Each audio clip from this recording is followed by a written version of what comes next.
Machilipatnam to Vijayawada 70 కిలోమీటర్లు, Vijayawada to Guntur మరో 40 కిలోమీటర్లు. మచిలీపట్నంలో మేము కడతా ఉన్న పోర్టు, మా హయాంలో పోర్టుకు శ్రీకారం చుట్టాం, పనులు మొదలుపెట్టాం, పర్మిషన్లు తెచ్చాం, ల్యాండ్ ఇచ్చాం, ల్యాండ్ కొనుగోలు చేసినాం, ఫైనాన్షియల్ క్లోజర్ కంప్లీట్ చేసినాం, ఎవరితో ప్రమేయం లేకుండా దానికి డబ్బులు వచ్చేట్టుగా ఏర్పాట్లు చేశాం. ఈరోజు చెన్నై అనేది పోర్ట్ సిటీ, బాంబే అనేది ఈరోజు పోర్ట్ సిటీ. ప్లాన్ బి కింద మేము చెప్పినాం, మచిలీపట్నం టు విజయవాడ 70 కిలోమీటర్లు, విజయవాడ టు గుంటూరు మరో 40 కిలోమీటర్లు, మొత్తం ఈ 110 కిలోమీటర్లు నేషనల్ హైవే రోడ్డు ఉంది. ఈ నేషనల్ హైవేకు కాస్త అటు ఇటుగా ఈ మొత్తం క్యాపిటల్ ఏరియా కింద డిక్లేర్ చేయండి. మచిలీపట్నం నుంచి ఎంఏ తీసుకోండి, విజయవాడ నుంచి విఐ తీసుకోండి, గుంటూరు నుంచి GUN తీసుకోండి. మావి గన్ అని పేరు పెట్టండి. మచిలీపట్నం, విజయవాడ, గుంటూరు, మా వి గన్. సరే, గన్ అంటే బాగుండదు నీకు, అది జగన్ అనేది గుర్తుకొస్తుంది లేననుకుంటే సరే వేరే పేరు పెట్టండి.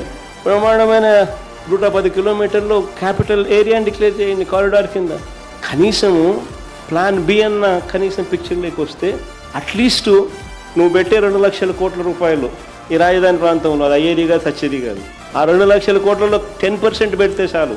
ఈ మచిలీపట్నంకు, ఈ విజయవాడకు, ఈ గుంటూరు మధ్య కనెక్టివిటీ కోసం, రింగ్ రోడ్లు, ఇతరాతర పనుల కోసం, ఇతర మౌలిక సదుపాయాలు, చిన్న చిన్న మౌలిక సదుపాయాల కోసం 10% పెడితే చాలు.